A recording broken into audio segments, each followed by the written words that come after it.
Qu'est-ce qui fait la différence entre cette sensation d'avancer dans la vie et au contraire cette sensation où tout se ressemble, c'est la routine et on a cette impression de stagner? Parce que des idées, on en a tous, elles sont plus ou moins claires, plus ou moins précises, plus ou moins ambitieuses, mais ce qui fait la différence, c'est celui qui se donne les moyens pour réaliser ses projets, ses idées et ses rêves. Combien de fois on l'a dit, oui, j'ai cette idée, j'y avais pensé, on me l'a piqué, je l'ai déjà vu, je l'ai déjà pensé. Ok, il n'y a aucun souci, mais dans ce cas-là, on peut aussi se poser la question, pourquoi tu ne l'as pas fait? Et c'est là où justement passer à l'action est cet enjeu capital qui est aussi l'obstacle principal. Dans mon cas, je me suis lancé un défi, c'est d'écrire un livre. Et non pas n'importe quel livre, mais d'écrire un best-seller. Et cette idée, elle m'est venue l'année dernière, alors que j'ai énormément écrit dans mes journaux et que j'ai ma cave qui est remplie de livres par rapport à mes journées, mes émotions, mes sensations. Et un jour, je me suis dit, mais à qui est-ce que je vais léguer tout ça et à quoi bon écrire? Et du coup, m'est venue petit à petit cette idée de sortir mon propre bouquin. Et maintenant, vous allez me dire, oui, on est de plus en plus nombreux à vouloir écrire, et encore faut-il trouver la bonne idée. Et ce projet que j'ai d'écrire mon bouquin, c'est quelque chose qui me tient à cœur parce que j'ai non seulement envie de partager mon expérience que j'ai acquise à travers mes voyages, à travers tout le travail de réflexion et de développement personnel, mais j'ai aussi envie de donner une pointe d'espoir et de transmettre un message. Et je suis en plein dans ce projet que je suis en train de vous partager et je prends le risque de vous l'annoncer avant même que le bouquin ne soit sorti, avant même que le bouquin ne soit fini. Je suis en pleine rédaction et il y a des jours où ça va et d'autres moins. Et je compte sur vous aussi pour m'aider à concrétiser mon projet. Et c'est là où généralement, on n'ose pas vraiment dévoiler son projet avant de l'avoir réalisé parce qu'on a toujours cette crainte que le projet ne soit pas mené à terme.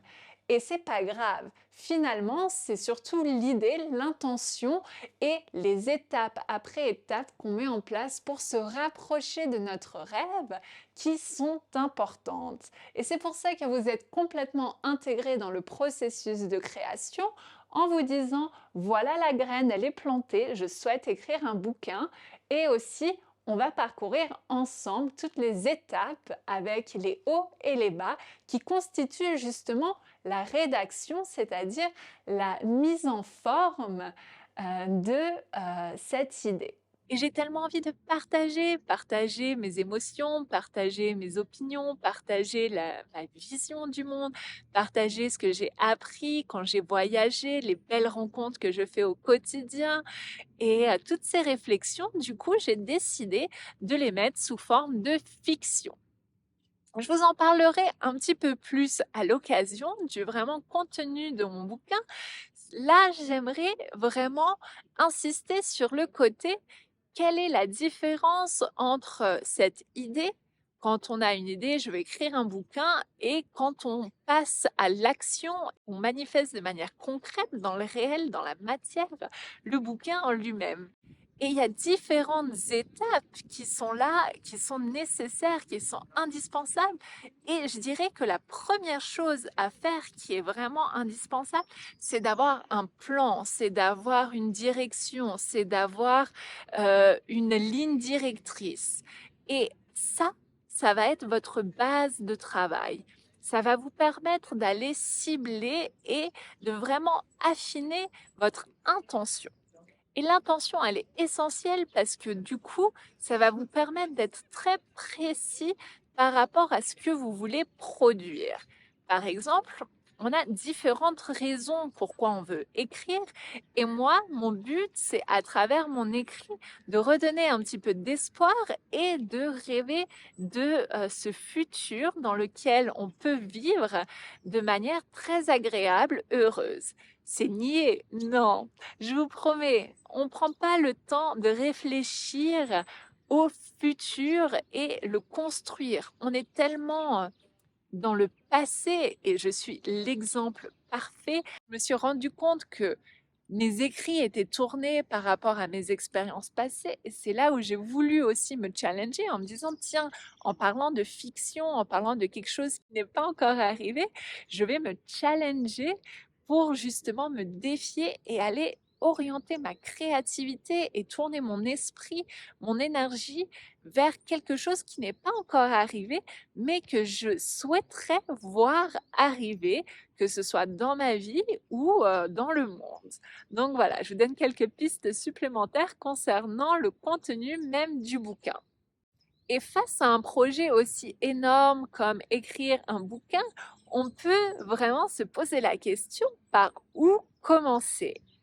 Et le projet semble tellement waouh que entre le moment où tu prends ta plume et le moment où tu édites ton bouquin, je pense qu'il y a mille et une étapes qui se passent. Et comment justement ne pas être effrayé face à l'immensité du défi? Parce qu'on sait bien que quand il y a la peur qui s'empare de nous, c'est aussi ce qui va nous paralyser et c'est ce qui va nous empêcher d'aller de l'avant, c'est ce qui va nous freiner dans notre avancement, dans notre cheminement.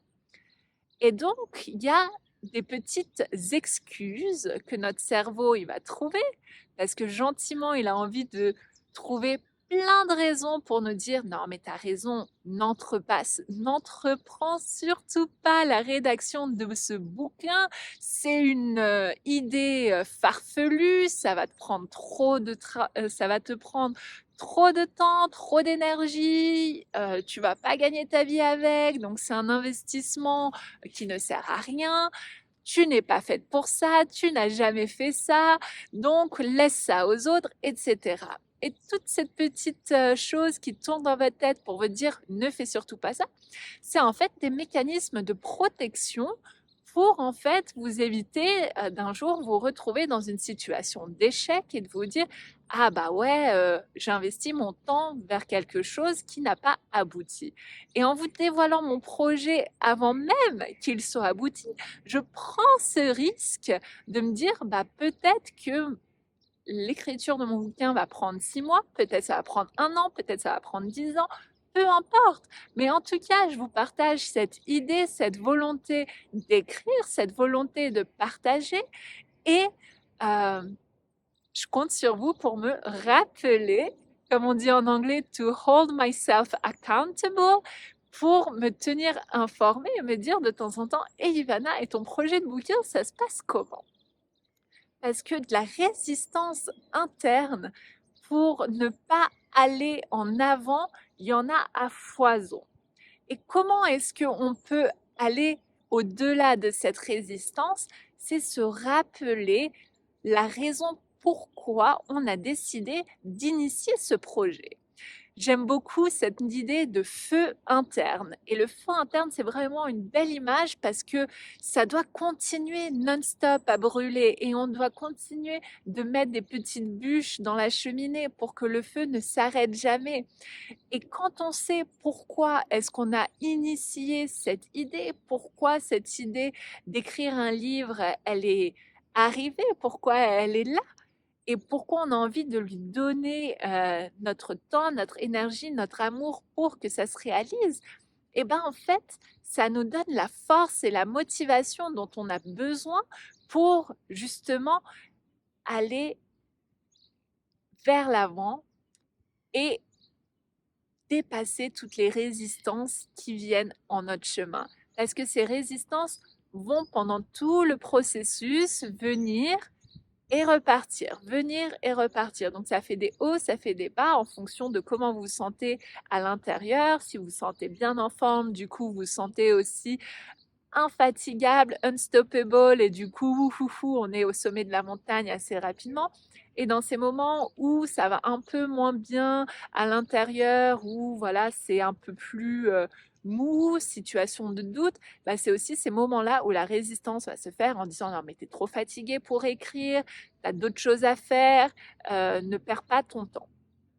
Et du coup, on a dit d'abord commencer, peu importe comment, mais se jeter à l'eau en douceur pour éviter que justement toutes ces petites résistances du tu n'es pas assez bon, tu n'y arriveras jamais se mettent en place. Pour détourner cette résistance, on se rappelle de son intention. Pourquoi est-ce qu'on a décidé de se lancer dans ce projet rocambolesque? Et une fois qu'on a vraiment ce feu interne et qu'on continue de le garder en ligne de mire et on continue de l'alimenter, on peut aussi aller chercher à s'appuyer sur la discipline. Et la discipline va être importante pour avoir une certaine rigueur de travail, pour avoir de la régularité et pour aussi pouvoir se fixer des petits milestones, c'est-à-dire des petites étapes intermédiaires qui vont vous permettre de savoir est-ce que justement vous dirigez votre barque dans la direction dans laquelle vous voulez aller.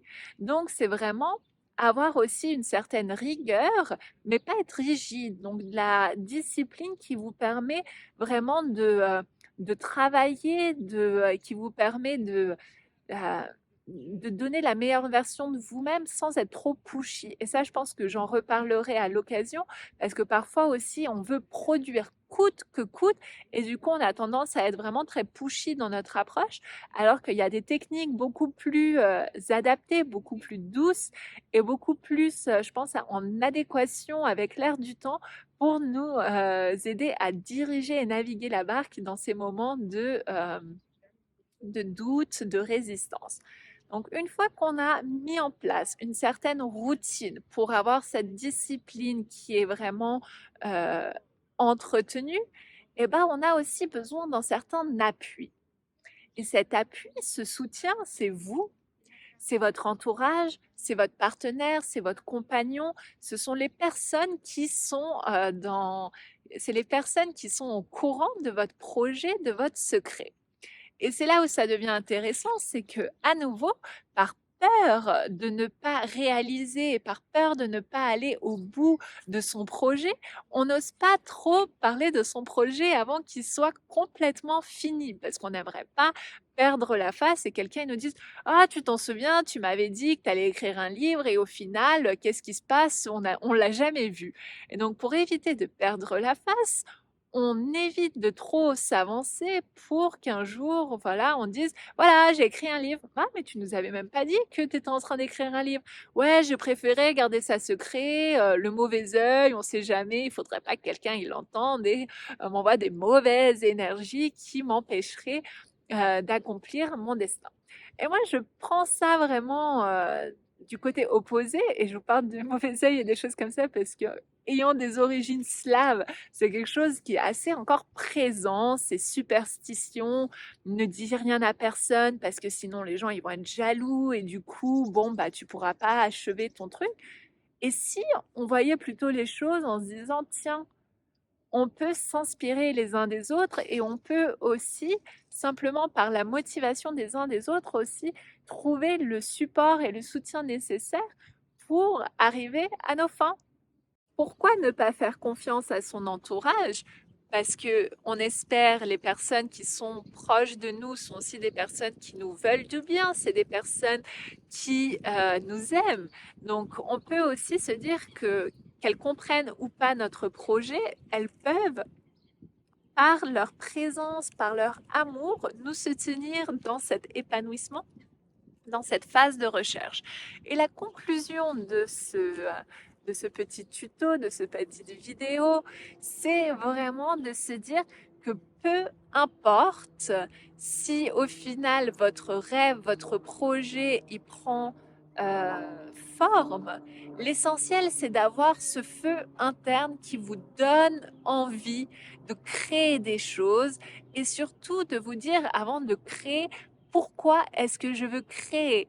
et de vous dire, voilà, ça c'est mon intention. Et mon intention, si elle est pure, si elle est vraiment alignée avec qui vous êtes, ce dont vous avez envie, soit elle aboutira, soit elle vous ouvrira la porte vers d'autres choses et vous fera grandir, quoi qu'il en soit. J'espère que vous serez nombreux à commenter la vidéo, à me faire part aussi de quels sont vos projets que vous essayez de mettre en place, quelles sont éventuellement les résistances que vous trouvez qui peuvent vous freiner, et parlons aussi du processus de création pendant qu'on est en train de créer notre œuvre, avant qu'elle soit achevée, aboutie, parce qu'on peut aussi se dire qu'on est en train de co-créer ensemble grâce à l'aide, au soutien, grâce aux idées et l'inspiration que l'on partage.